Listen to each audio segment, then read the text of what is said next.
Hello दोस्तों, मेरा नाम सुमैया है। अब्बू के अचानक गुजर जाने के बाद हमारे घर की माली हालत बहुत ज़्यादा ख़राब हो गई थी। हमारा परिवार अर्श से फर्श पर आ गया था। उनकी मौत के बाद हमें पता चला कि अब्बू ने बिजनेस के लिए बैंक से बहुत सारा लोन उठा रखा था।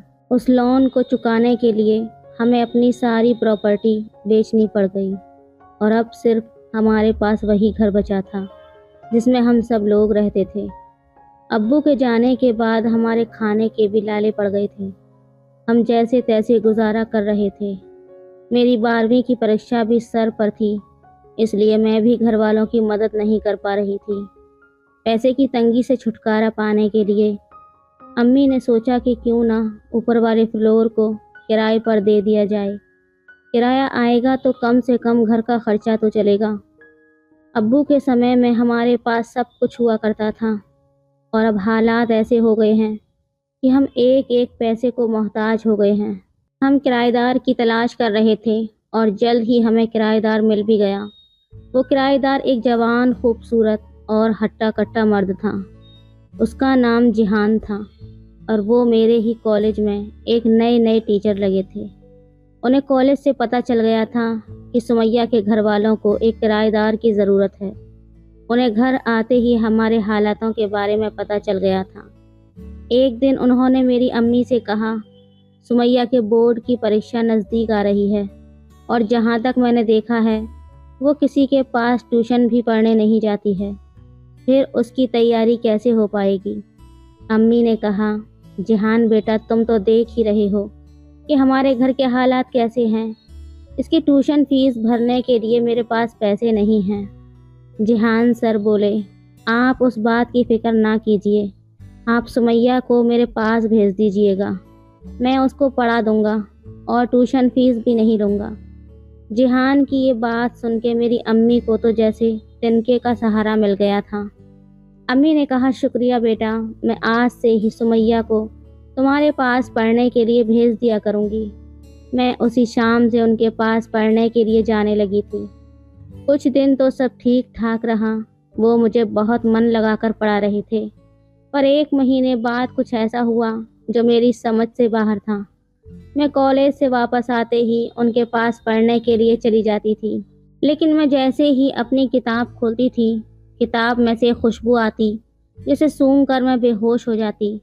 जब मुझे होश आता था तो मेरे कपड़े इधर उधर होते थे और मुझे दर्द बहुत ज़्यादा होता था। इस सब के बाद वो मुझे एक गिलास जूस देते थे जिसे पीकर मैं ठीक हो जाती थी।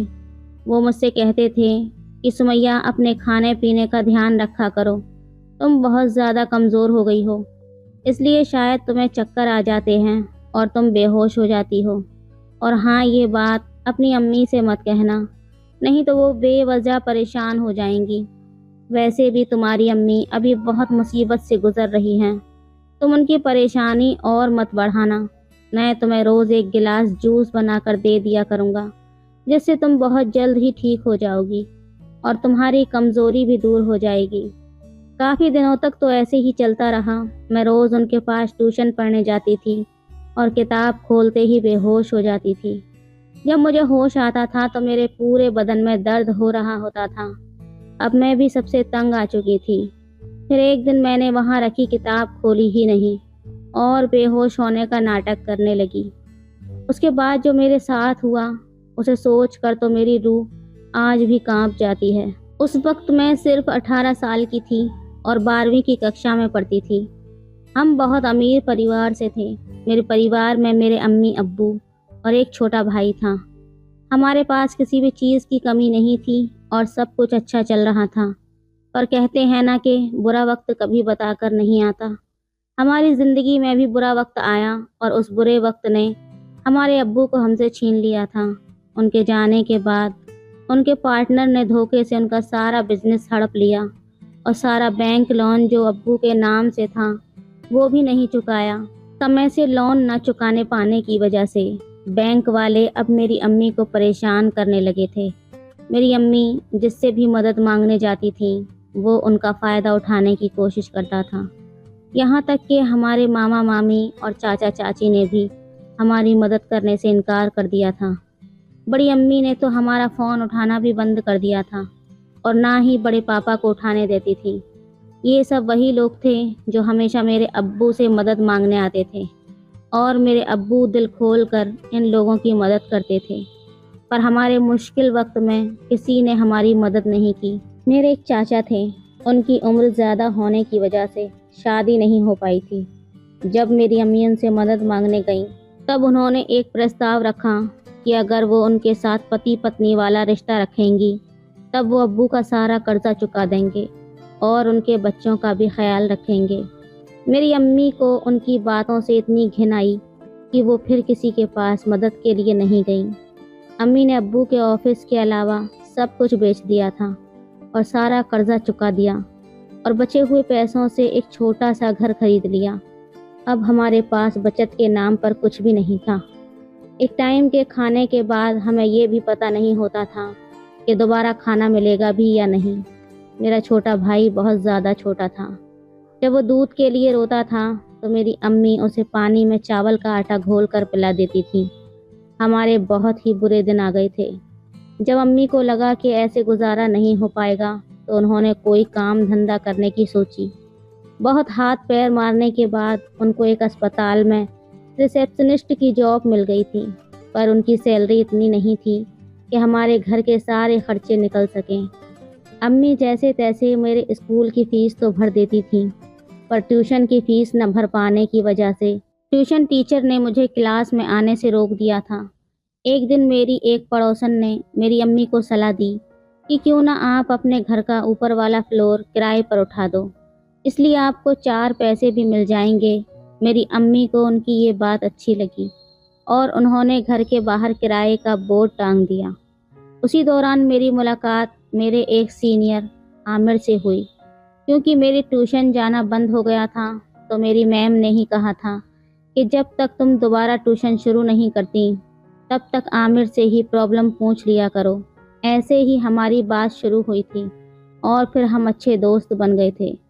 कुछ दिनों बाद हमारी क्लास टीचर अर्चना मैम अपनी मैटरनिटी लीव पर चली गईं और उनकी जगह पे एक नए क्लास टीचर आए जिनका नाम जिहान था।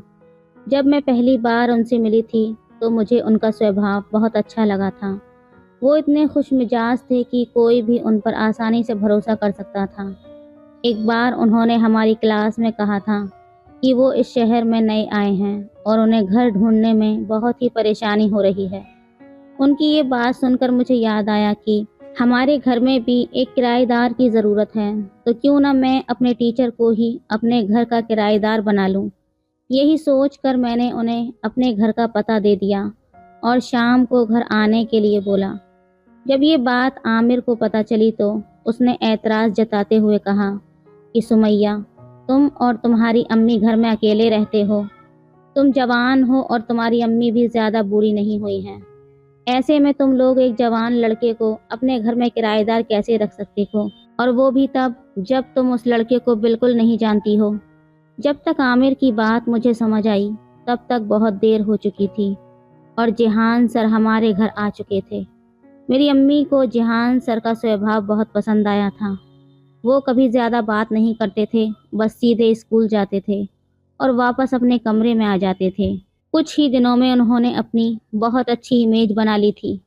उनके पास कुछ बच्चे भी ट्यूशन पढ़ने के लिए आया करते थे और जब उन्हें पता चला कि मैं पैसों की वजह से अपने ट्यूशन छोड़ चुकी हूँ तो उन्होंने मेरी अम्मी से कहा कि आप सुमैया को भी मेरे पास ट्यूशन पढ़ने के लिए भेज दिया करें।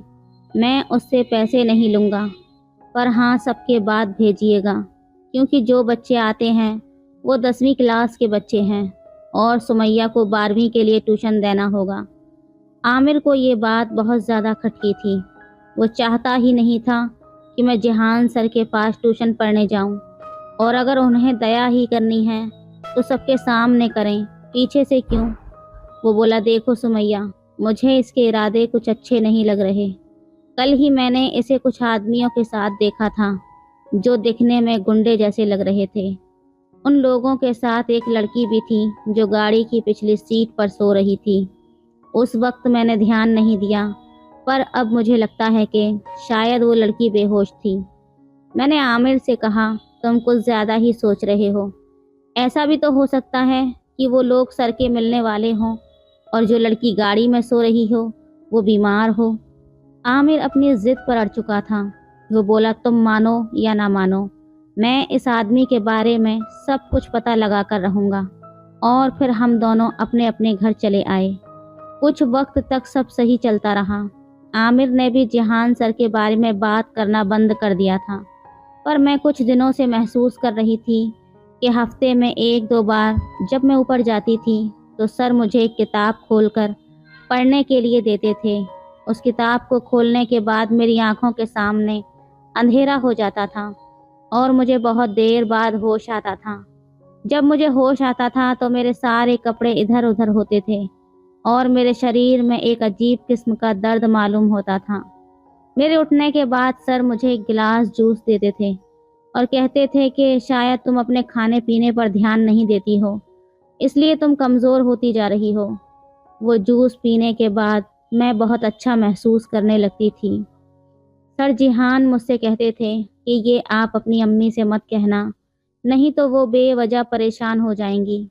वैसे भी तुम्हारी अम्मी अभी बहुत मुसीबतों से गुजर रही हैं, तुम उनकी परेशानी और मत बढ़ा देना।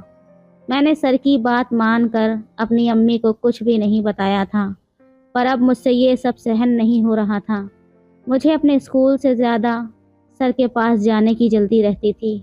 मुझे पता था कि मेरे साथ कुछ गलत हो रहा है, पर मुझे उसके बाद जो सुकून मिलता था मैं उसके लिए तड़पने लगती थी।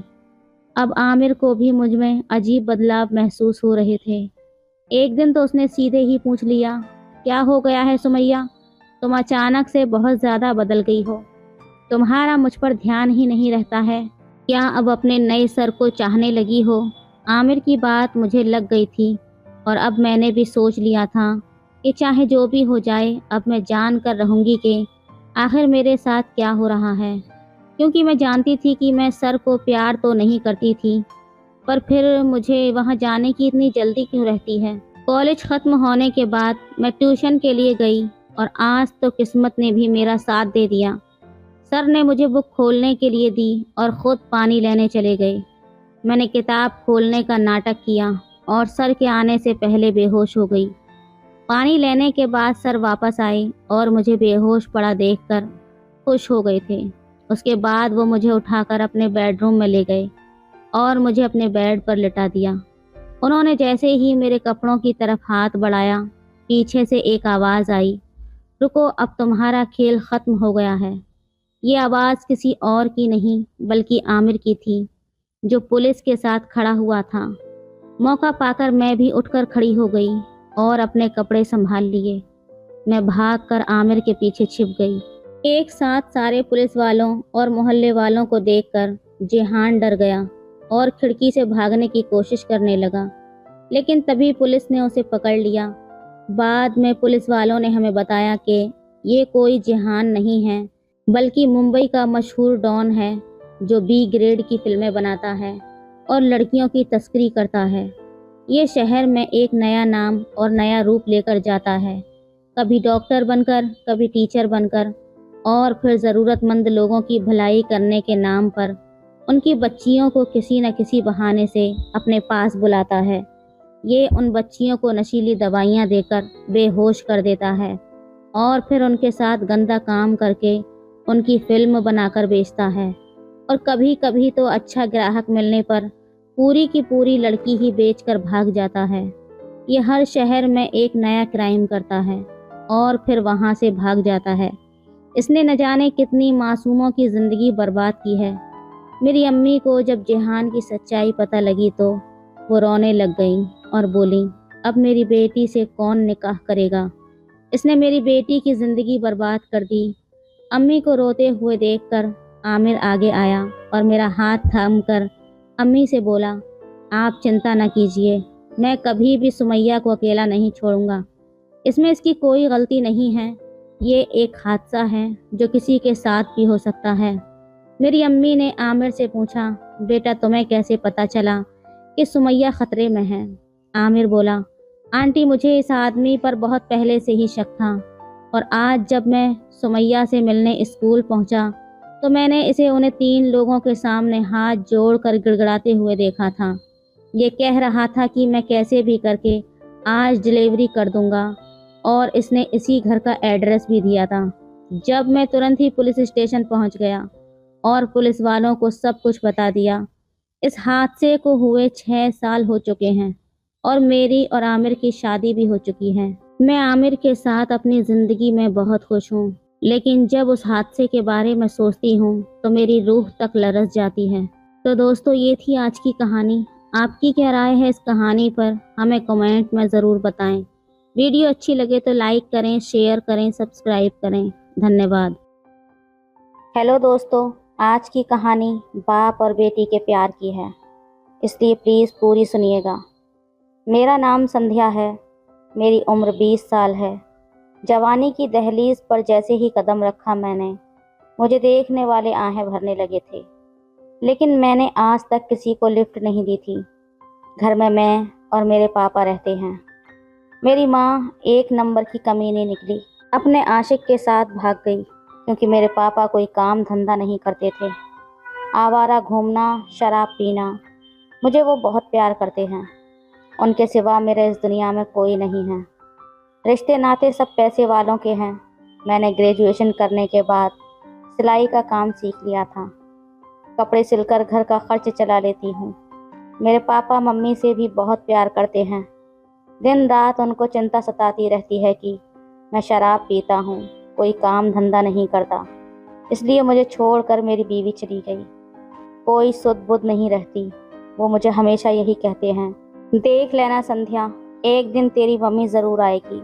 लेकिन मुझे पता है वो नहीं आएंगी, क्योंकि मम्मी को धन दौलत शोहरत का नशा चढ़ गया है। वो कभी भी मेरे गरीब बाप के पास लौटकर नहीं आएगी। जब गलीज़ औरत के मुंह बोटी का खून लग जाए तो उसे रोटी हजम नहीं होती। घर का सारा काम करने के बाद मैं सिलाई की मशीन पर बैठती हूँ। पापा खाना खाने के बाद बाहर घूमने चले जाते हैं। मैंने कुछ पैसे उनको देते हुए बोला, बाहर भूख लग जाए तो चाय वाय पी लेना, और हाँ, आते वक्त अपना पैग ले आना। वो शर्माते हुए कहने लगे, तू मेरा कितना ख्याल रखती है। मुझे पता है अगर आप एक दिन भी शराब ना पियो तो आपकी हालत ख़राब हो जाती है। सारी सारी रात नींद नहीं आती है। मम्मी की तस्वीर के आगे खड़े होकर रोने लग जाते हो। मुझसे आपका दुख देखा नहीं जाता। अभी पैसे देकर बिगाड़ रही हूँ तो एक दिन सुधार भी दूंगी। शाम होते होते मेरा इंतज़ार ख़त्म हुआ। पापा ने आकर दरवाज़ा खटखटाया। उन्होंने बहुत ज़्यादा शराब पी रखी थी। मैंने चिल्लाते हुए कहा, मैंने कहा था ना, घर आकर पीना। अगर दोस्तों के साथ बैठ भी गए तो शराब कम पीते। बुरी तरह से लड़खड़ा रहे हो। खुद को संभालने का भी होश नहीं तो क्यों पीते हो। जैसे तैसे बाहों का सहारा देते हुए मैंने पापा को खाने की टेबल के पास पड़ी कुर्सी पर बैठाया। खाना खिलाने लगी। नशे की हालत में उनके अंदर का शैतान जाग उठा। घोड़े सी ताकत लिए उनका शरीर अभी भी जवान था। मेरे खूबसूरत हुस्न को देखकर उनकी आंखें चमक उठी थीं। मैं समझ चुकी थी कि भूख लगी हो तो हम रोटी से पेट भर सकते हैं, लेकिन जिस्म की भूख मिटाने के लिए एक जीवन साथी का होना ज़रूरी है। पापा के हाथ मेरे शरीर पर यहाँ वहाँ लग रहे थे। उनका भी क्या दोष था। निगोड़ी मेरी जवानी चारों तरफ से खिल रही थी, जिसे देखकर अच्छे अच्छों का ईमान डोल जाए। वो तो फिर भी नशे में थे। मेरी मम्मी ने ठीक नहीं किया मेरे पापा के साथ। इस उम्र में छोड़कर किसी दूसरे के साथ चली गई। सवेरे सवेरे मेरे पापा ने 3-4 पैग लगा रखे थे। एक दिन पीने की आदत अगर मैंने नहीं छुड़ा दी तो मेरा नाम भी संध्या नहीं। शाम को रिश्तेदारों के यहाँ शादी में जाना है, फटाफट घर का काम कर लेती हूँ। ये सब सोचती हुई मैंने और पापा ने नाश्ता किया। आज ज़्यादा ठंड नहीं थी, फिर भी मैंने पापा के लिए गर्म पानी रखा। तौलिया देते हुए मैंने कहा, क्लीन शेव करके नहा लेना। मैंने गर्म पानी रख दिया है। नहाने के बाद पापा कमरे में आए। उस वक्त मैं कपड़े धोने के लिए निकाल रही थी, जब वे अपने दोनों हाथों से बालों को सुखाते हुए ड्रेसिंग टेबल के पास पहुंचे थे। मैं क्या देखती हूँ कि तौलिया उनकी कमर को छोड़ता हुआ पैरों में आकर गिर पड़ा था। वो मेरे सामने। उनको तो होश कहाँ था कि उनके अलावा कमरे में मैं भी हूँ। उस वक्त उनकी पीठ मेरी तरफ थी। शीशे में मुझे साफ दिखाई दे रहा था। थोड़ा बहुत होश भी रखा करो, कहते हुए मैंने पापा का तौलिया लपेट दिया था। आपको याद है ना, हम दोनों को पार्टी में जाना है। होटल के टेरेस पर बहुत ही शानदार प्रोग्राम चल रहा था। रंग बिरंगी लाइटों के बीच मधुर संगीत बज रहा था। एक तरफ वेज नॉन वेज खाने की व्यवस्था, तो दूसरी तरफ पीने वालों के लिए कोल्ड ड्रिंक और विदेशी शराब परोसी जा रही थी। हमने वर वधू को आशीर्वाद देने के साथ गिफ्ट दिया और पार्टी का आनंद लेने लगे। खाना खाने के बाद पापा जी ने पैग लिया और मैं कोल्ड ड्रिंक पीने लगी। वो मुझसे आंखें चुराते हुए खूबसूरत लड़कियों और औरतों को देखने लगे थे। एक से एक पटाखा वहाँ घूम रही थी। मैंने देखा उनका गिलास अभी भी भरा हुआ है। वो आज मुंह से नहीं, आंखों से पैमाने पी रहे थे। तभी एक फुलझड़ी हमारे पास आकर कहने लगी, हाय यंग मैन, मेरे साथ डांस करोगे क्या? उसने पापा का हाथ पकड़ लिया। ये देखकर मैं तो जल भुनकर राख हो गई। पापा उसके साथ खिंचे हुए डीजे फ्लोर तक चले गए। अब दोनों चिपक चिपक कर डांस कर रहे थे। मुझे बहुत ज़्यादा गुस्सा आने लगा था। कमीनी कहीं की, खाई पी लगती है। मन करने लगा उसका मुंह नोच लूं। तभी मेरे अंदर से एक आवाज़ उठी, संध्या, वो तुम्हारे पापा हैं, पति नहीं, जो इतनी जलन हो रही है। वो जवान और हैंडसम हैं, उनका भी तो मन करता होगा किसी औरत के साथ। तुम्हारी मम्मी का तो सुख मिला नहीं उनको। अगर कुछ हो रहा है तो तुम बीच में क्यों टांग अड़ाती हो? आज तो मज़ा ही आ गया। पार्टी में रही सही कसर पापा ने पूरी कर दी थी। मैं गुस्से से भड़क उठी। हाँ, आपको तो मज़ा ही आएगा। कैसे चिपक चिपक कर उस औरत के साथ मज़े कर रहे थे। अरे तुम उसे नहीं जानती संध्या, वो तुम्हारी मम्मी की सहेली काव्या है। बेचारी को पति ने छोड़ दिया है। हाँ, तभी तो तुम दोनों की जोड़ी जम रही थी। मैं फिर जल भुनकर राख हो गई। बोली, उसका पति छोड़कर चला गया और तुम्हारी पत्नी रास्ता बिल्कुल साफ है। तभी तो वो तुम पर डोरे डाल रही है। मैं ये सब मम्मी को बता दूंगी, वो आने वाली है। हाय राम, मैंने इतना बड़ा झूठ कैसे बोल दिया। ये सब तो गुस्से में हो गया था। वो तो मुझे बचपन में ही छोड़कर चली गई थी। उसकी तो मैंने आज तक शक्ल भी नहीं देखी। सिर्फ तस्वीरों में पता है कि ये मेरी माँ है। इंतज़ार की जब इंतहा हो गई तो पापा समझ चुके थे कि मैंने झूठ बोला था। मम्मी नहीं आने वाली है। वो बोतल से पैग पर पैग लगाए जा रहे थे।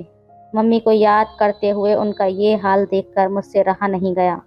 मुझे झूठ बोलने की सज़ा मिलनी चाहिए थी। यही सोचकर रात को पापा के कमरे में चली गई। उस वक्त कमरे की लाइट जल रही थी। पापा खर्राटे लेकर सो रहे थे, लेकिन मेरी नींद उड़ी हुई थी। टेबल पर रखी हुई बोतल में अभी भी कुछ शराब बाकी थी। मैंने उसे उठाकर मुंह से लगाया और पूरी खाली कर दी। शर्म मिटाकर बेशर्म जो होना था। मैंने कमरे की लाइट ऑफ कर दी।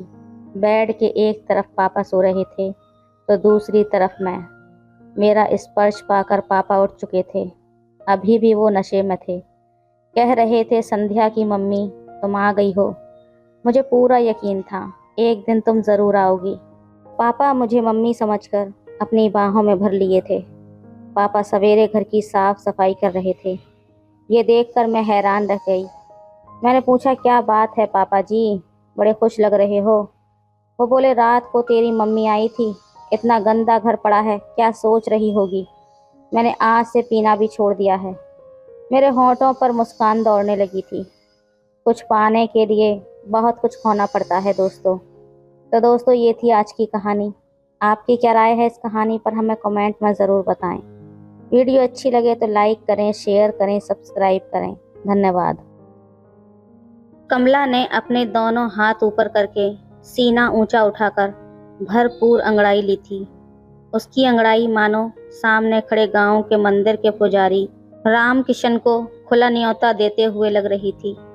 कमला ने उस पुजारी को सुबह के 4 बजे झूठ बोलकर अपने घर में बुला लिया था। वो घर में अकेली थी, वहाँ दूसरा कोई न था। कमला उस पुजारी से अपनी हसरतों को पूरा करना चाहती थी। कमला ने आगे बढ़कर राम किशन का हाथ पकड़कर अपनी तरफ खींचना चाहा, मगर उसने अपना हाथ छुड़ा लिया। राम किशन पुजारी की पत्नी की मौत 10 साल पहले हो चुकी थी। तब से उसकी जिंदगी बेरंग हो गई थी। आज कमला के इस तरह अपने घर पर बुलाने पर वो हैरान था। क्या उसे पूरे गांव में कोई दूसरा जवान मर्द नहीं मिला? किसी गांव वाले ने उसे कमला के साथ देख लिया तो बदनामी हो जाएगी। राम किशन अपनी बेइज्जती होने के डर से कांप उठा था।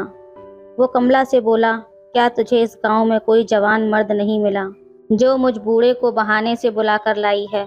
तुझे क्या अपने पति की बदनामी का जरा भी डर नहीं है? पुजारी जी, मेरा पति पैसा कमाने बाहर गया है। इस बात को 6 महीने हो गए हैं। वो कब आएगा पता नहीं, और मैं प्यासी तड़प रही हूँ, कमला ने उसे बताया। पुजारी ने उसे समझाना चाहा, अगर ऐसी बात है तो तुझे कभी नहीं गिरना चाहिए। वो अगर तेरे लिए पैसा कमाने गया है तो तुझे उसकी अमानत किसी तीसरे के सामने नहीं परोसनी चाहिए। औरत तो घर की इज्जत होती है पगली। पुजारी जी, धर्म कर्म की बातें बुढ़ापे में ही याद आती हैं। जवानी की आग में सुलगती औरत को उपदेश नहीं बल्कि मोहब्बत की बारिश की ज़रूरत होती है, जिससे उसकी प्यास बुझ सके। कमला ने अपनी समस्या बताई तो पुजारी परेशान होता हुआ बोला, तू गांव का कोई जवान खोज ले, मुझ बूढ़े को क्यों पाप का भागीदार बना रही है? जवान तो गांव में बहुत हैं जो मेरे एक इशारे पर मर मिटने को तैयार हैं, मगर मैं अपने पति के कहने में बंधी हुई हूँ। कमला ने राम किशन के सामने ये बात रखी तो वो चौंक उठा। क्या तेरे पति ने जाते समय ऐसा करने को कहा था? बड़ा अजीब आदमी है तेरा, राम किशन ने हैरत भरे लहजे में पूछा। कमला ने बताया, जब मेरा पति जाने लगा था तो उसने मुझे चरित्रवान रहने की बात कही थी। कमला तो अपने पति को बाहर भेजने के हक में नहीं थी। जब उसके पति ने अपनी मजबूरी जाहिर की तो कमला ने भी उसकी सब्र रखने वाली बात को नकार दिया था। जब कमला किसी तरह नहीं मानी तब उसके पति अजय ने उसे समझाने की गरज से सलाह दी थी, मेरी जान, अगर तुम मेरी जुदाई में सब्र नहीं रख पाई तो तुम सुबह के 4 बजे अकेले घर से निकलना और तुम्हें जो भी मर्द पहला मिले उसके साथ संबंध बना लेना, लेकिन वो संबंध महीने में केवल एक बार ही बनाना। अजय की ये अजीबोगरीब सलाह कमला खुशी खुशी मान गई थी। पुजारी राम किशन ने पूछा, तब तुमने क्या किया? कई बार मैं सुबह 4 बजे अपनी इच्छा पूरी करने के लिए घर से निकली थी। आज कितनी कोशिशों के बाद तुम मिले हो, इसलिए तुम्हें मुझे खुश करना ही होगा, वरना मैं शोर मचा दूंगी, तुम पर जबरदस्ती का आरोप लगा दूंगी। राम किशन सिर से लेकर पैर तक कांप उठा था। उसे अपने आप को बचाना मुश्किल लग रहा था, फिर भी उसने दिमाग से काम लेना चाहा। तुमने अच्छा फैसला लिया है कमला, तुम्हारे साथ मुझे प्यार मोहब्बत का खेल खेलना चाहिए, लेकिन मैं तुमसे थोड़ा उम्र में बड़ा हूँ। अभी तुम मुझे घर जाने दो ताकि मैं थोड़ी जड़ी बूटी खाकर जोशीला हो जाऊं।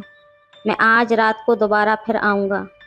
राम किशन ने कमला को समझाते हुए कहा तो उसने उसे घर जाने दिया। रात को कमला ने नहा धोकर नई रेड कलर की साड़ी पहन ली और काजल टीका बिंदी लगाकर तैयार हो गई। घर का बाकी काम निपटाकर पुजारी का इंतजार करने लगी। कमला की सारी रात पुजारी के इंतजार में बीत गई, लेकिन उस रात राम किशन कमला के घर नहीं आया। अब तो उसने सुबह सवेरे टहलने जाना बंद कर दिया था। कमला कितनी बार बहाने से मंदिर भी आई, मगर वहाँ कोई न कोई राम किशन के पास बैठा हुआ होता था। अब कमला की बेचैनी बढ़ने लगी थी। अब वो पुजारी को किसी भी कीमत पे अपने घर लाना चाहती थी। आखिर 2 दिन बाद जब रात को पुजारी अपने कमरे में आराम कर रहा था तो कमला चुपके से पुजारी के कमरे में पहुंच गई और पुजारी के पैर दबाने लगी। अरे अरे, ये क्या कर रही हो? औरतों से पाँव नहीं दबाते। ये कहते ही कमला खड़ी हो गई और कमला उसके साथ उसके घर चलने की जिद करने लगी। पुजारी ने उसके साथ जाने से साफ इनकार कर दिया। अब मुझ मुड्ढे में आग के नाम पर बस चिंगारी ही बची है, तुम यहाँ से चली जाओ। पुजारी के ये कहते ही कमला ने बोला, चिंगारी को आग में बदलना मुझे खूब आता है। ये कहते ही कमला ने अपने ब्लाउज की डोरी खोलकर राम किशन को अपनी जन्नत के दर्शन करा दिए। राम किशन ये देखते ही उछल पड़ा। तभी दरवाजे पर दस्तक हुई तो कमला ने अपने आप को ठीक किया और किवाड़ खोल दिए। सामने राम किशन का एक यजमान और उसकी पत्नी किसी काम के चलते वहां आ पहुंचे थे। कमला को मजबूरन वहाँ से निकलना पड़ा और वो नाक भौं सकोड़ती हुई वहाँ से चली गई। रात हो चुकी थी और उसकी बेचैनी बढ़ती ही जा रही थी। खैर, रात को वो ये सोचकर सो गई कि अगली सुबह जो भी मर्द उससे पहले दिखाई देगा उसी के साथ वो संबंध बना लेगी। अगली सुबह वो 4 बजे उठकर सज संवर कर वो पहले मर्द की तलाश में गांव के खेतों की तरफ निकल पड़ी।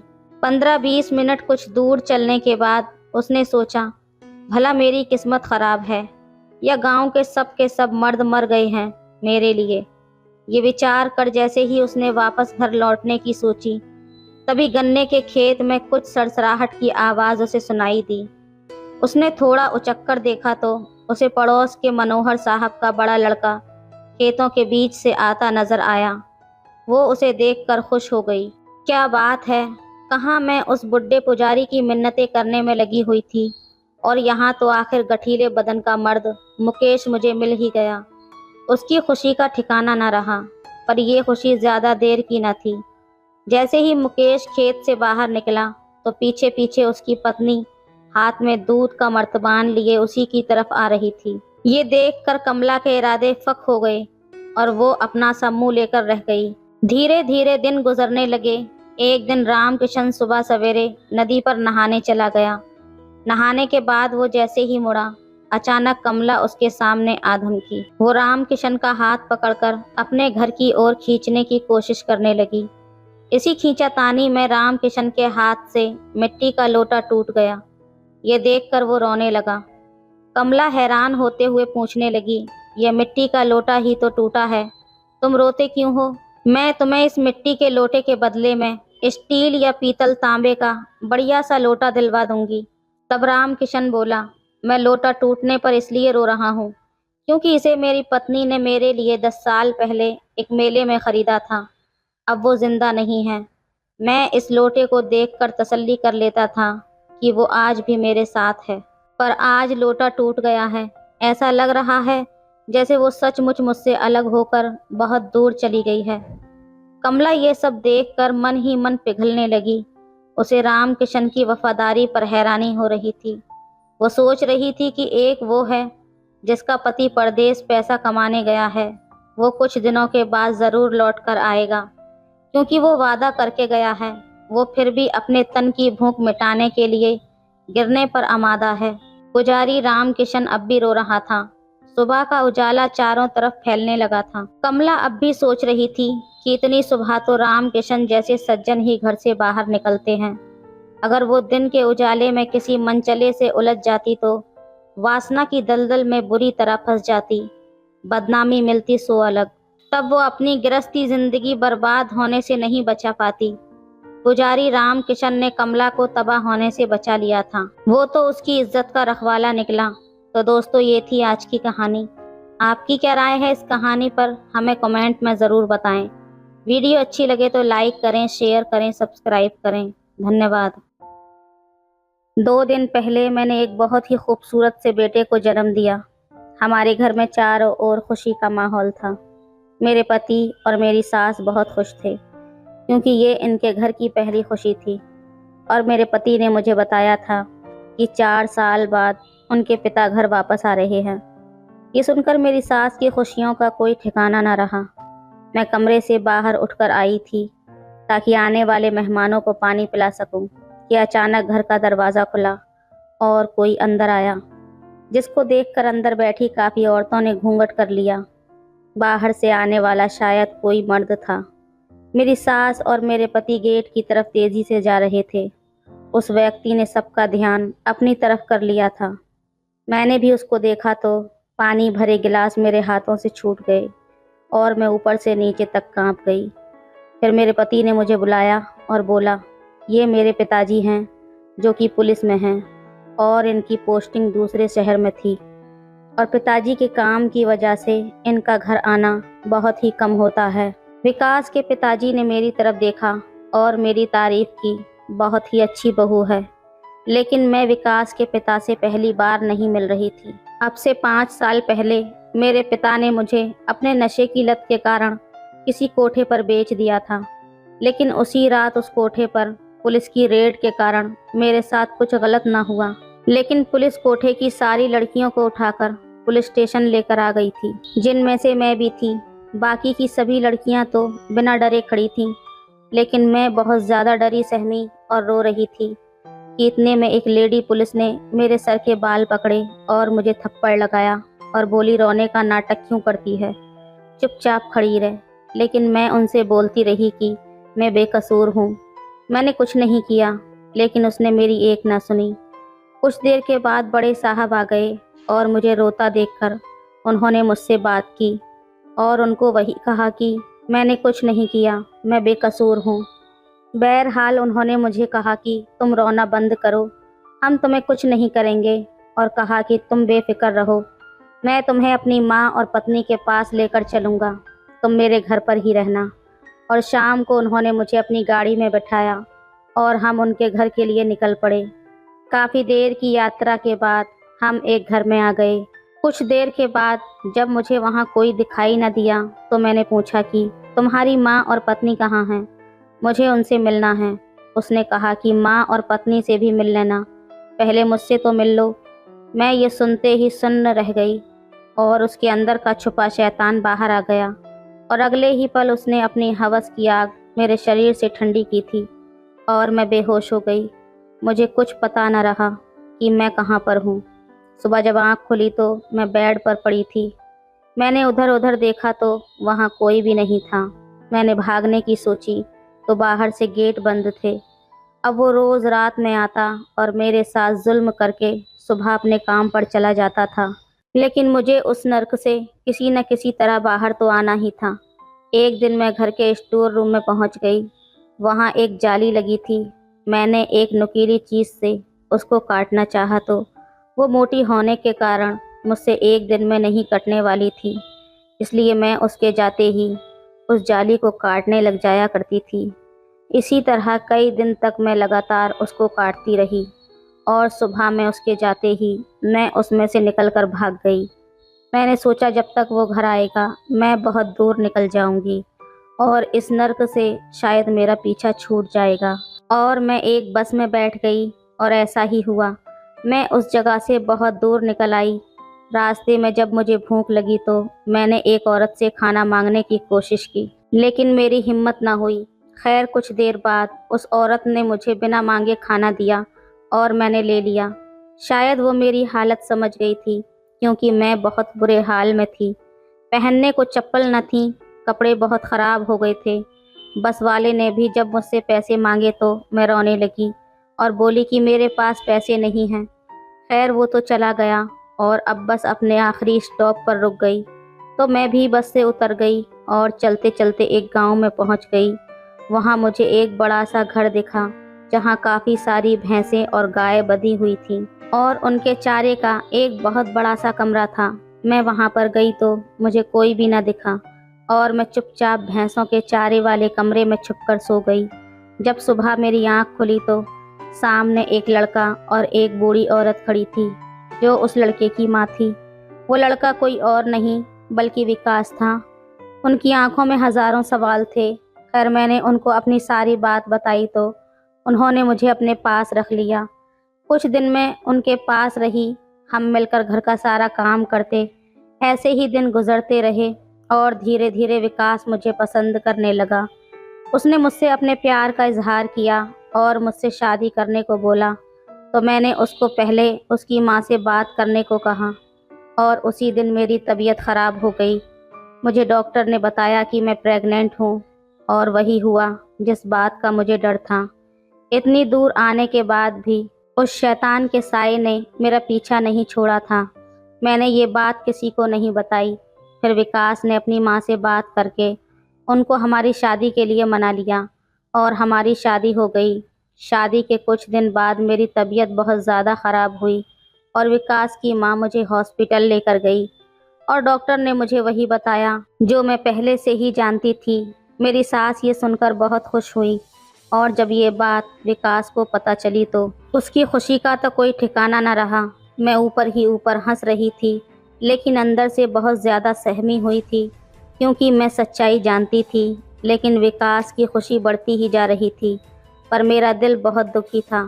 फिर मुझे खबर मिली कि मेरे ससुर घर आ रहे हैं, जो 4 साल पहले अपनी नौकरी की वजह से बाहर गए थे और फिर अपनी अय्याशियों के चलते जिन्होंने पीछे मुड़कर नहीं देखा। मगर जब मैंने अपने ससुर को देखा तो मेरे होश उड़ गए, क्योंकि ये वही व्यक्ति था जिसने मुझे बर्बाद किया था। भाग्य मेरे साथ ऐसा खेल भी खेलेगा, ये कभी मैंने सोचा भी नहीं था। मैं बहुत ज़्यादा डर गई थी और अपने ससुर के सामने जाने से भी बचती थी। लेकिन जब भी मुझे किसी मजबूरी के कारण जाना पड़ता तो वो मुझे बुरी नज़रों से घूरता रहता था। उसकी नज़रें मेरे दिल को जलाती थीं और मेरा ऐसा दिल करता कि ज़मीन फटे और मैं उसके अंदर समा जाऊं। मैं विकास को भी कुछ नहीं बता सकती थी, क्योंकि राज ही ऐसा था। अपने अंदर की इस जंग से मुझे खुद ही लड़ना था। मैं हर मुमकिन कोशिश करती कि मेरा ससुर से मेरा सामना ना हो।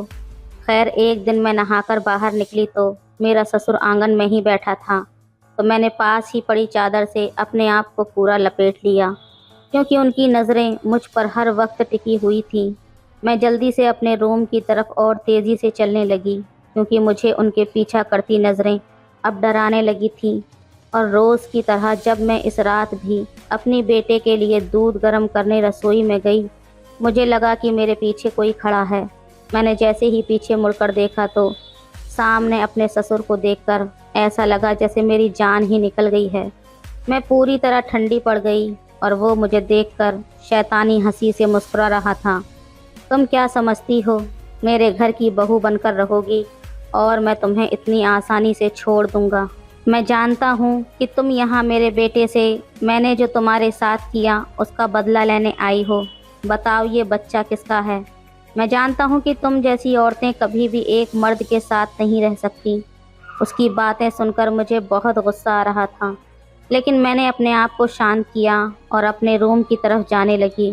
लेकिन मेरे बेशर्म ससुर ने मेरा हाथ पकड़ लिया और कहा कि तुम ऐसे नहीं जा सकती, तुम्हें मेरी बातों का जवाब देना ही होगा। आज मैं तुमसे सारा हिसाब चुकता करूँगा। अगर तुम ये सोच रही हो कि मैं ये बात किसी को नहीं बताऊँगा, तो तुम्हारी ये गलतफहमी है। मैं तुम्हें आखिरी मौका दे रहा हूँ। तुम यहाँ से चली जाओ और अपनी इस गंदगी को भी अपने साथ ले जाओ। मैं एक बाजारू औरत को अपने घर की इज्जत नहीं बना सकता। ये बात सुनते ही मेरा सवर जवाब दे गया और मैंने अपने ससुर को एक ज़ोरदार तमाचा जड़ दिया। मेरी आंखें गुस्से और जज्बात से नम हो गई थीं। मैंने कहा, शर्म आनी चाहिए तुम्हें ऐसी बात करने से। मुझे यकीन नहीं होता कि विकास तुम्हारा बेटा है। तुम जैसा पिता भगवान किसी दुश्मन को भी ना दे। और जिस बच्चे को तुम गंदगी बोल रहे हो, वो तुम्हारे ही कर्मों की सज़ा है। मेरे ये बोलते ही उसकी आंखें फटी की फटी रह गईं और कहने लगा, तुम झूठ बोल रही हो। ये सब तुम यहाँ रहने की वजह से कर रही हो। मैंने उसकी आंखों में देखा और बोला, यही सच है। बड़ी जल्दी भूल गए, तुमने ही तो मुझे कई बार बर्बाद किया था। मेरे अंदर इससे पहले इतनी हिम्मत नहीं थी कि मैं उसकी बातों का जवाब भी दे सकूं, लेकिन आज मैं उसकी हर बात का जवाब दे रही थी। मेरी बातों को सुनकर वो ज़मीन पर अपना सर पकड़कर बैठ गया और रोने लगा। वो एकदम पागल सा हो गया था, मगर उसकी ये हालत देखकर मुझे ज़रा भी फर्क ना पड़ा। फिर वो अचानक उठा और घर से बाहर ये कहता हुआ निकल गया, नहीं, ये नहीं हो सकता। मैं जानती थी कि मेरा ससुर अब कभी वापस लौट कर नहीं आएगा। बरसों बाद मैं सुकून से सोई थी, पर सुबह होते ही फिर से घर में हंगामा हो गया कि विकास के पिता कहाँ चले गए। मैं आराम से बैठकर सब कुछ देख रही थी। फिर सबने यही सोचा कि वो फिर से हम सबको छोड़कर चले गए और सब आराम से बैठ गए। मेरी सास ने भी मेरे ससुर के जाने का कुछ दिन तक सोग मनाया, फिर जिंदगी की तरफ वापस आ गई। मैंने भी इस राज के बारे में कभी किसी को कुछ नहीं बताया। अब मैं रोज़ यही प्रार्थना करती हूँ कि मेरा ससुर कभी लौट कर ना आए। विकास मुझे बहुत प्यार करता है।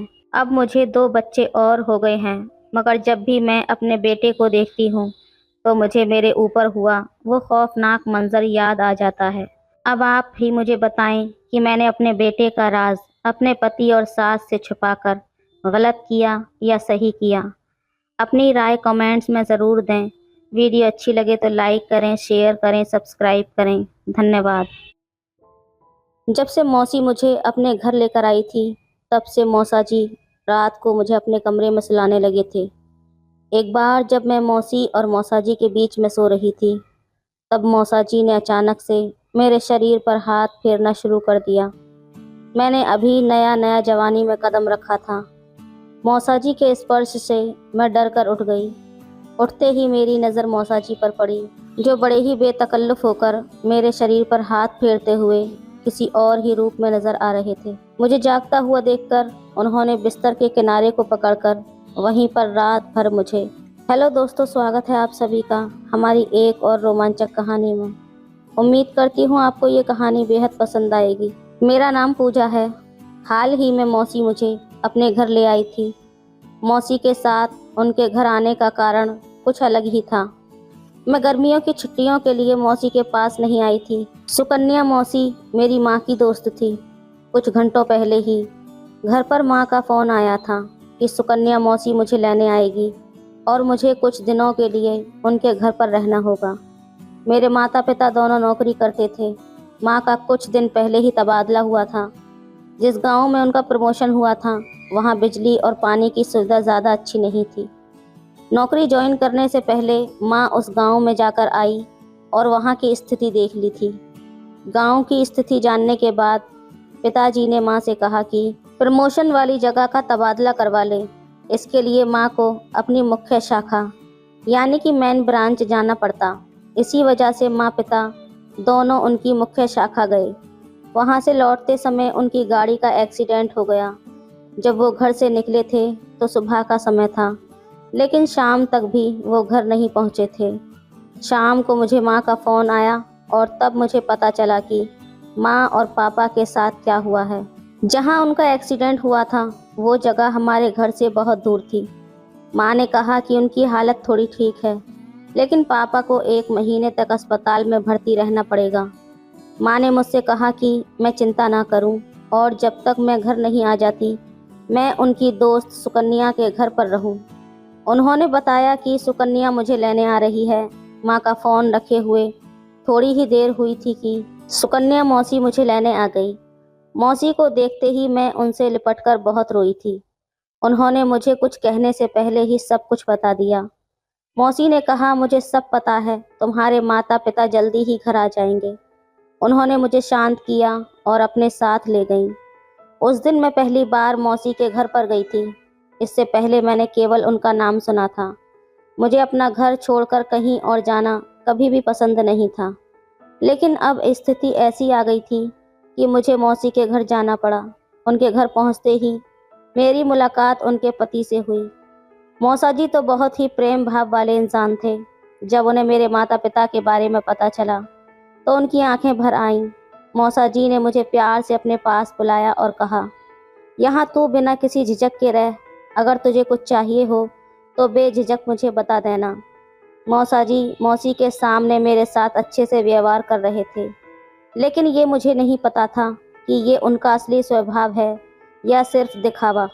मुझे तो वो बहुत अच्छे लग रहे थे, लेकिन धीरे धीरे मौसा जी का असली चेहरा मेरे सामने आने वाला था, जिसका मुझे अंदाज़ा भी नहीं था। मैं 16 साल की थी। अभी कुछ दिन पहले ही मेरी 10वीं के पेपर ख़त्म हुए थे और मैं अपनी छुट्टियों का आनंद ले रही थी। तभी हमारे घर में इतनी बड़ी दुर्घटना हो गई। जब मैंने सुना कि मेरे माता पिता सुरक्षित हैं तो मुझे थोड़ी राहत मिली, लेकिन मेरे चेहरे की मुस्कान पूरी तरह से गायब हो चुकी थी। अगले दिन सुबह मैं तैयार होकर हॉल में टीवी के सामने बैठी थी, लेकिन टीवी पर चल रहे कार्यक्रम पर मेरा ज़रा सा भी ध्यान नहीं था। मुझे तो बार बार अपने माता पिता की याद आ रही थी। अचानक मेरी आंखों में आंसू आ गए। तभी मौसी मेरे पास आकर बैठ गई। मेरी आंखों में आंसू देखकर मौसी ने मुझे अपने पास खींच लिया और कहा, पूजा, तेरे मम्मी पापा जल्द ही घर वापस आ जाएंगे। अब तू बार बार रोना बंद कर। बार बार रोने से नकारात्मक ऊर्जा पैदा होती है और ये नकारात्मक भावना तेरे पापा की सेहत पर असर डालेगी। क्योंकि तू उनकी याद में रो रही है, इसलिए बार बार मत रो, नहीं तो बाबा जल्दी ठीक नहीं होंगे और फिर तुझे उनसे जल्दी मिलने का मौका भी नहीं मिलेगा। मौसी ने मुझे पूरी समझदारी से सब कुछ समझाया था कि मेरी रोने से नकारात्मक ऊर्जा उत्पन्न हो रही थी, जो बाबा की तबीयत पर बुरा असर डाल सकती थी। और मुझे ये नहीं चाहिए था। तब मैंने रोना बंद किया। जब मैं शांत हुई तो मौसी ने कहा कि अभी भी मैं नाराज़ नज़र आ रही हूँ। मेरे चेहरे पर मुस्कान लाने के लिए उसके पास एक शानदार आइडिया था। फिर मौसी मुझे अपने कमरे में ले गई। उसने मेरे लिए कुछ अच्छे अच्छे सामान खरीदे थे, मुझे वो भी नहीं पता था। फिर मौसी ने मुझे सुंदर सा शॉर्ट फ्रॉक पहनाकर तैयार किया। उस फ्रॉक में मैं सचमुच बहुत अच्छी लग रही थी। मौसी ने मुझे अच्छे से तैयार किया और मुझे बाहर ले आई। वो बोली, अब तुम अच्छे से तैयार हो गई हो, तुम्हें अच्छा लग रहा होगा, तो मैं तुम्हारे अच्छे अच्छे फ़ोटो क्लिक करती हूँ। जैसे ही मौसी मुझे अपने कमरे से बाहर लेकर आई, वैसे ही घर के दरवाजे से मौसा जी भी अंदर आए। वो अभी थोड़ी देर पहले किसी काम से बाहर गए थे। मुझे देखते ही मौसा जी मेरे पास आ गए और मेरी तारीफ करने लगे। मौसा जी ने तो मेरा हाथ ही पकड़ लिया और मेरे साथ डांस करने लगे। बीच में आकर मौसी ने डांस रोक दिया और उसने मेरे कुछ फ़ोटो क्लिक किए। फिर अचानक मौसा जी मेरे पास आकर मेरे साथ फ़ोटो खींचने लगे। उस वक्त बार बार मौसा जी का हाथ मेरी कमर पर आ जाता था। मौसी का मौसा जी के इस बेहूदे व्यवहार पर बिल्कुल भी ध्यान नहीं था। वो तो बस हंसते हुए हमारे फ़ोटो खींच रही थी। धीरे धीरे मौसा जी का स्पर्श सहन करने से बाहर होने लगा। उनका हाथ और ज़्यादा बढ़ने लगा। जब मुझे ये एहसास हुआ तो मैं मौसा जी से दूर हो गई और अपने कमरे में चली गई। उस रात मौसी मेरे कमरे में आई। उसने कहा, अब से तुम मेरे कमरे में सोया करोगी, वरना रात भर अकेले अपने कमरे में रहकर तुम्हें मम्मी पापा की याद सताएगी और तुम अकेले ही रोती रहोगी। तब मैंने मौसी जी की बात मान ली और तुरंत उसके कमरे में सोने चली गई। मौसी के कमरे में जाने के बाद मुझे ये समझ में आया कि मुझे उनके साथ अकेले सोने का मौका नहीं मिलेगा, बल्कि मुझे मौसी और मौसा जी के बीच में सोना था। पहले मुझे ये सब थोड़ा अजीब लगा, लेकिन मैंने मौसी को इनकार नहीं किया और उनके और मौसा जी के बीच सोने के लिए तैयार हो गई। कमरे का लाइट बंद होने के बाद थोड़ी देर में मुझे अपने शरीर पर किसी का हाथ महसूस हुआ। जब मैंने उस हाथ पर हाथ फेरा तो वो हाथ मुझे पुरुष का महसूस हुआ। मेरे पास मौसा जी सो रहे थे। तब मैंने मौसी को मौसा की हरकतों के बारे में बताने के लिए जानबूझकर उनका हाथ उस हाथ पर रख दिया। मौसी ने भी थोड़ी सी नींद में ये महसूस किया। जब मौसा का हाथ मेरे शरीर पर था तो मौसी ने कमरे की लाइट ऑन की और उसने मुझे अपनी जगह पर सुला दिया और मौसी खुद मेरी जगह पर लेट गई। अगले दिन एक अलग घटना घटी। किचन में रहते हुए मौसी का तेल पर पैर फिसल गया और वो जोर से घुटनों के बल गिरी। मौसी को बहुत चोट लगी थी। जब उसे अस्पताल ले जाया गया तो पता चला कि उसका पैर फ्रैक्चर हो गया है। अब मौसी की जगह मुझे घर के सारे काम करने थे। कुछ ही समय में मैं और मौसा मौसी को अस्पताल से लेकर घर वापस आए। घर आते ही मौसी का पैर प्लास्टर किया गया था। उस दिन दोपहर को मुझे खाना बनाना था, तो किचन में जाने से पहले मैंने मौसी का गाउन पहना और किचन में खाना बनाने के लिए चली गई। सबसे पहले तो किचन में फैला हुआ तेल मैंने साफ किया था और फिर खाना बनाने लगी। मुझे किसी भी सब्जी को परफेक्ट बनाना आता था, लेकिन चपाती बेलने में मेरी बहुत बड़ी समस्या थी। मैंने कभी भी रोटी नहीं बनाई थी, लेकिन उस दिन मैंने रोटी बनाने की बहुत कोशिश की और मेरी कोई भी रोटी गोल नहीं बन रही थी। मैं रोटियां बनाने में व्यस्त थी और अचानक पीछे से मौसा जी ने मुझे ज़ोर से पकड़ लिया। वो मुझे सुकन्या कहकर आवाज़ दे रहे थे। तब मैंने मौसा जी की ओर मुड़कर कहा, मौसा, कुछ समय पहले ही तो हम दोनों ने मौसी को प्लास्टर लगवाकर अस्पताल से घर लाए हैं। क्या आप भूल गए कि मौसी अपने कमरे में आराम कर रही हैं? उस वक्त मौसा जी के चेहरे पर ऐसा लगा कि सच में वो भूल गए थे कि मौसी उनके कमरे में आराम कर रही है। तब मौसा जी ने चेहरे पर ऐसा भाव बनाया था कि सच में उन्हें ये याद नहीं रहा था कि मौसी उनके कमरे में हैं। फिर उन्होंने कहा, पूजा, मुझे माफ़ कर दो, मुझे ध्यान नहीं रहा कि सुकन्या को प्लास्टर किया हुआ है। वैसे तो मुझे आदत है कि किचन में सुकन्या को देखूं, लेकिन मुझे अचानक याद नहीं आया कि उसको चोट लगी है। ये मौसा की पहली गलती थी, इसलिए मैंने उन्हें माफ़ कर दिया। फिर जब मैं रोटी बना रही थी तो मौसा किचन में खड़े होकर मेरी रोटी बनाने की कोशिश देख रहे थे। मैंने 2 रोटियां बेल लीं। मेरे उस प्रयास को देखकर मौसा बोले, रोटी कैसे बनानी है ये मैं तुझे सिखाऊंगा। फिर मौसा मेरे पीछे आकर खड़े हो गए और मेरे हाथ पर हाथ रखकर मुझे रोटियां बेलना सिखाने लगे। जैसे ही उन्होंने मुझे सिखाना शुरू किया, मुझे ये महसूस होने लगा कि सिखाने के बजाय कुछ और ही हो रहा था। बार बार उनके गाल मेरे गाल से टच हो रहे थे और वो मुझे बहुत पास से छूने की कोशिश कर रहे थे। उनका ये अजीब व्यवहार मुझे समझ में आ गया, तो मैंने उन्हें खुद से दूर किया और कहा, मौसा जी रहने दो, मुझे जैसे भी हो खाना बनाना आता है, नहीं तो घर में काम करने के लिए नौकरानी रख लूँगी। मेरा गुस्सैला चेहरा देखकर मौसा तुरंत किचन से बाहर चले गई। मौसी ने मेरी बनाई हुई रोटियां खाई थीं और वो भी स्वाद में अच्छी थीं।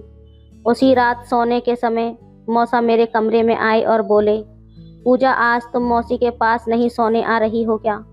काफ़ी वक्त हो गया है, मैं तुम्हारा इंतज़ार कर रहा था। तब मैंने मौसा से कहा, नहीं, मैं आज नहीं आ सकती क्योंकि मौसी के पैर में चोट लगी है और रात को मैं थोड़ी अजीब तरीके से सोती हूँ। अगर मौसी के पैर को गलती से लग गया तो मौसी को बहुत तकलीफ होगी। इस पर मौसा जी बोले, तुम बिल्कुल सही कह रही हो, रात को मुझे भी तिरछी तरीके से सोने की आदत है।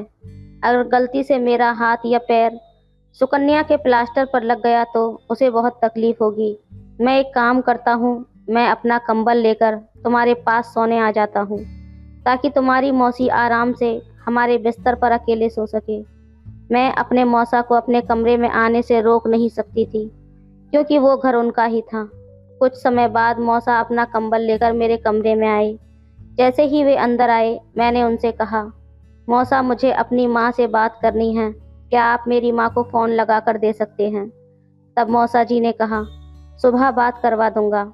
मैं उनसे अपने माता पिता के बारे में पूछने लगी तो उन्होंने कहा कि वो दोनों ठीक हैं। घर से निकलते समय मैं अपना मोबाइल ले आना भूल गई थी, इसलिए मुझे अपने माता पिता के बारे में पूछताछ के लिए मौसा जी पर निर्भर रहना पड़ता था।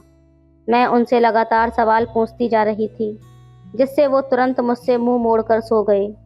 मुझे मौसा पर ज़रा भी भरोसा नहीं था, इसलिए मैंने अपना बिस्तर ज़मीन पर बिछाया और वहीं पर सो गई। इसी तरह कुछ दिन और बीत गए। अब मेरी मौसी भी घर पर आ गई थी और उन्हें आए हुए कुछ दिन हो गए थे। उनके पैर में प्लास्टर लगा हुआ था, इसलिए वो नहाने धोने जैसे काम नहीं कर पा रही थी। एक दिन मौसी ने मुझसे कहा, अब मुझे ऐसे गंदे शरीर के साथ रहना बिल्कुल अच्छा नहीं लग रहा, क्या तुम मुझे स्पॉन्ज करा सकती हो? मैंने तुरंत उनकी बात मान ली और उनके लिए गुनगुना पानी और नैपकिन लेकर आई। जब मैं मौसी के चेहरे पर गीले कपड़े से पोंछ रही थी, तभी मौसा जी कमरे में आ गए। मुझे ऐसा करता देखकर मौसा जी बोले, पूजा तुम ये क्या कर रही हो? मेरी पत्नी का अच्छे से ख्याल रखो। तुम मौसी की सफाई ठीक से नहीं कर रही हो। रुको, मैं तुम्हें अच्छे से सिखाता हूँ। ऐसा कहकर मौसा जी मुझे कमरे से बाहर ले गए। उन्होंने मुझे हमारे कमरे में ले जाकर बंद कर दिया तो कहने लगे कि पूजा, स्पॉन्जिंग कैसे करते हैं ये मैं तुम्हें सिखाता हूँ। तभी मौसा गीला तौलिया लेकर मेरे सामने आए। उन्होंने मुझे बिस्तर पर बैठाया और स्पॉन्जिंग सिखाने लगे। धीरे धीरे उनका हाथ मेरी गर्दन की तरफ बढ़ने लगा। वो मेरी गर्दन के आसपास बार बार एक ही जगह पर हाथ फेर रहे थे। उसके हाथों का स्पर्श मुझे गलत जगह महसूस हो रहा था। मुझे अच्छे और बुरे स्पर्श की अच्छी तरह समझ थी। तब मुझे ये समझ में आया कि मौसा का वो स्पर्श गलत था। जैसे ही मुझे उसका एहसास हुआ, मैंने मौसा को खुद से दूर कर दिया। मौसा की इस अजीब हरकत से मेरी आंखों में आंसू आ गए। मुझे मौसी के पास जाकर उसकी शिकायत करनी थी। मैं मौसी के कमरे में गई तो देखा वो आराम कर रही थी। मुझे उनकी नींद में खलल नहीं डालनी थी, इसलिए मैंने अपने आंसू पोंछे और घर के दूसरे कामों में लग गई। शाम को जब मौसी जागी तो मैंने उन्हें चाय ला कर दी। वो चाय पी रही थी और मैं उनके कमरे में ही बैठी हुई थी। मैंने उनसे माँ पापा के बारे में पूछा और कहा कि मुझे उनसे बात करनी है। इस पर वो बोली, पूजा, कल ही मेरी तुम्हारी माँ से बात हुई थी, वो दोनों बिल्कुल ठीक हैं। कुछ ही दिनों में तुम्हारे माँ बाप घर वापस आ जाएंगे। तुम्हारे पापा की तबीयत में भी अब काफ़ी सुधार है। मौसी ने आगे कहा, जब तुम्हारी माँ का फ़ोन आया था तो मैं तुम्हें उनसे बात करने बुला लेती, लेकिन तुम्हारी माँ ने मना कर दिया। उन्होंने कहा कि पूजा मुझसे बात करते हुए भावुक हो जाएगी और उसकी रोती हुई आवाज़ सुनकर मैं खुद को रोक नहीं पाऊंगी। अभी तुम्हारे पापा के सामने इस तरह से रोना ठीक नहीं है। डॉक्टर ने भी ऐसा कहा है मैंने मौसी की बात पर विश्वास कर लिया, लेकिन मुझे ऐसा लगने लगा कि वो जानबूझकर मुझे माँ से बात नहीं करने दे रही थी। जैसे जैसे दिन बीतते गए, मुझे ऐसा लगने लगा कि मैं उस घर में कैद हो गई हूँ। मुझे वहाँ से बाहर निकलने का कोई रास्ता नहीं सूझ रहा था। एक दिन मेरी नज़र घर के कैलेंडर पर पड़ी। कैलेंडर देखकर मैं हैरान हो गई, क्योंकि वो कैलेंडर पूरे 1 साल पुराना था। जब मैं मौसी के साथ इस घर में आई थी, उस समय का नहीं, बल्कि उससे पिछले साल का कैलेंडर था। उस दिन मैं अचानक घर के बाहर निकल आई। बाहर आकर मैंने आसपास देखा तो पाया कि वहाँ जो भी घर थे वो सब बंद थे। केवल मौसी के घर में लोग रह रहे थे। बाकी पूरा इलाका सुनसान पड़ा हुआ था। कुछ दिन पहले जब मैं मौसा के साथ मौसी को अस्पताल लेकर गई थी, तब मेरी इन बातों पर नज़र ही नहीं गई। मौसा की गाड़ी की खिड़कियां पूरी तरह काली थीं, इसलिए मैं बाहर कुछ भी नहीं देख पाई थी, और उस समय बाहर देखने का ख्याल भी मेरे दिमाग में नहीं आया। लेकिन अब जो स्थिति मैं देख रही थी वो बिल्कुल अलग थी। अब तो मुझे ये भी याद नहीं रहा कि मौसी के घर आए हुए मुझे कितने दिन हो गए थे। जब भी मैं मौसी से अपने माँ बाबा के बारे में पूछती, तभी मौसी मुझे एक ही जवाब देती थी कि वो ठीक हैं और जल्द ही घर आ जाएंगे। मौसी या मौसा ने कभी भी गलती से भी मुझे उनके मोबाइल को छूने नहीं दिया था। लेकिन अब मुझे सब कुछ पता करना था। मैं जानना चाहती थी कि आज की तारीख क्या है, लेकिन उस घर में पुराने कैलेंडर के अलावा और कुछ नहीं था। जब मैं घर में इधर उधर खोजबीन कर रही थी, तब मौसा की नज़र मुझ पर पड़ी। उन्होंने मुझसे पूछा कि मैं क्या ढूंढ रही हूँ। पता नहीं क्यों, लेकिन मुझे सच्चाई बताने की हिम्मत नहीं हुई। मैंने कहा कुछ नहीं, बस ऐसे ही टाइम पास कर रही हूँ। मेरी बात सुनकर मौसा ने मेरी गर्दन में हाथ डालते हुए कहा, टाइम पास करने के लिए इस घर में बहुत चीज़ें हैं। अगर तुम कहो तो मैं तुम्हारा टाइम पास करवा देता हूँ। ये कहकर वो हंसने लगे। अब मुझे किसी भी तरह मौसा जी का मोबाइल पाना था। इसके लिए मुझे मजबूरन उनके साथ हंसकर और अच्छे से पेश आना था। उस दिन मौसा जैसे ही मौसी के कमरे में गए, मैं उनके पीछे पीछे चली गई। उन्होंने मौसी को ये भी बताया था कि मैं थोड़ी देर पहले क्या कर रही थी। इससे मुझे समझ आ गया कि वो मेरी छोटी छोटी हरकतों पर नज़र रख रहे थे। उसी रात मौसा मेरे कमरे में सोने के लिए आए। मैंने ज़मीन पर बिस्तर लगाकर सोने के बजाय बेड पर सोने का नाटक किया। मुझे बेड पर सोता देखकर मौसा को बहुत खुशी हुई। लाइट बंद होने के कुछ समय बाद हमेशा की तरह मौसा का हाथ मेरे शरीर पर आया, लेकिन इस बार मैंने कुछ नहीं कहा, ना उनका हाथ हटाया और ना ही लाइट चालू की। काफ़ी देर तक उनका हाथ जिस तरह चल रहा था वैसे ही चलने दिया। धीरे धीरे उनके खर्राटों की आवाज़ आने लगी। तभी मैंने धीरे से उनका हाथ अपने शरीर से हटाया और उठकर उनका मोबाइल चुपके से उठा लिया। जब मैंने उनके मोबाइल में तारीख देखी तो मैं हैरान रह गई। मुझे लगा था कि मैं यहाँ कुछ ही दिनों से हूँ, लेकिन हकीकत में मुझे मौसी के घर आए हुए 3 महीने से ज़्यादा हो चुके थे। मोबाइल देखते हुए अचानक मेरे कंधे पर मौसा जी का हाथ आ गया। मुझे समझ आ गया कि उनकी नींद खुल गई है। तब मैंने तुरंत बेहोश होने का नाटक किया। मुझे बेहोश देखकर मौसा ने मुझे अपनी गोद में उठाया और बेड पर लिटा दिया। थोड़ी देर बाद वो मौसी को भी वहाँ लेकर आए। मैंने दोपहर में ही उनकी बातें सुन ली थी, जब मौसा जी मौसी से कह रहे थे कि आज इंजेक्शन का असर थोड़ा देर से हुआ है। मौसा मुझे हर 3-4 दिन में मेरी जानकारी के बगैर एक इंजेक्शन लगाते थे। मैंने दिन में ही पता लगा लिया था कि वो इंजेक्शन कहाँ रखा था। उस इंजेक्शन में भरा हुई दवा मैंने फेंक दी थी और उसे अपने बेड के पास रख दिया था। तब मौसा को समझ आया कि उसने मुझे वो इंजेक्शन दे दिया है और इसी कारण मैं अब बेहोश हो गई हूँ। मौसा मौसी से कह रहे थे कि अब हमारी इतने महीनों की मेहनत 2-3 दिनों में सफल हो जाएगी। जल्द ही इस लड़की का सौदा हो जाएगा और हम लाखों में खेलेंगे। अब इसकी आंखें खुलेंगी तो ये सीधा दुबई में। ये लड़की हमें इतना माला माल कर देगी, ये हमने कभी सोचा भी नहीं था। उस समय मैं चुपचाप लेटी हुई उनकी बातें सुन रही थी। दोनों मुझे ऐसा इंजेक्शन देते थे जिससे मैं लगातार 4-5 दिन तक सोई रहती थी, और मुझे ये भी पता नहीं चलता था कि दिन कैसे गुजर रहे हैं। असल में सुकन्या मौसी मेरी माँ की दोस्त नहीं थी। वो बच्चों का अपहरण करने वाली गिरोह का हिस्सा थी। उस गिरोह के ये 2 सदस्य, मौसा और मौसी, मेरे माता पिता के एक्सीडेंट के समय हमारी कॉलोनी में बच्चों की जांच पड़ताल लेने के लिए घूम रहे थे। जब मैं घर पर अकेली थी तो शायद उनकी नज़र मुझ पर पड़ी। उन्होंने मेरी और मेरी माँ की बातचीत सुनकर खुद को सुकन्या मौसी बनाकर मुझे ले जाने की योजना बनाई। इससे पहले मैंने अपनी माँ की किसी दोस्त को कभी नहीं देखा था। माँ हमेशा कहती थी कि कभी कभी रिश्तेदारों के घर मेरे साथ चला कर, ताकि अगर तुम्हें उनकी पहचान ना हो तो ज़रूरत पड़ने पर तुम्हें उन्हें पहचान सको।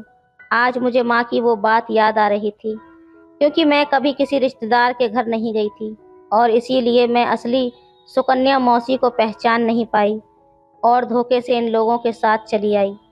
कुछ समय बाद उनकी बातें ख़त्म हो गईं। मौसा जी फिर मेरे पास आकर सो गए। मुझे ये भी पता चल गया था कि वो नपुंसक है और मेरे साथ कुछ भी गलत नहीं कर सकता। इसलिए उस रात होश में होने के बावजूद मैं निश्चिंत होकर उसके बगल में सो गई। अगले दिन सुबह मेरी मुक्ति का समय आ गया था। सुबह सुबह दरवाजे की घंटी बजी। दरवाजे पर मेरे माता पिता और पुलिस खड़े हुए थे। मुझे कंप्यूटर का बहुत अच्छे से ज्ञान था और मेरा दिमाग भी बहुत तेज चलता था। मुझे माँ का नंबर याद था। रात में जैसे ही मुझे थोड़ी देर के लिए मोबाइल मिला, मैंने माँ का नंबर सेव किया और उसे अपनी करंट लोकेशन भेज दी और मैसेज के जरिए मैंने अपनी माँ को इन नकली मौसा मौसी के बारे में भी सब कुछ बता दिया।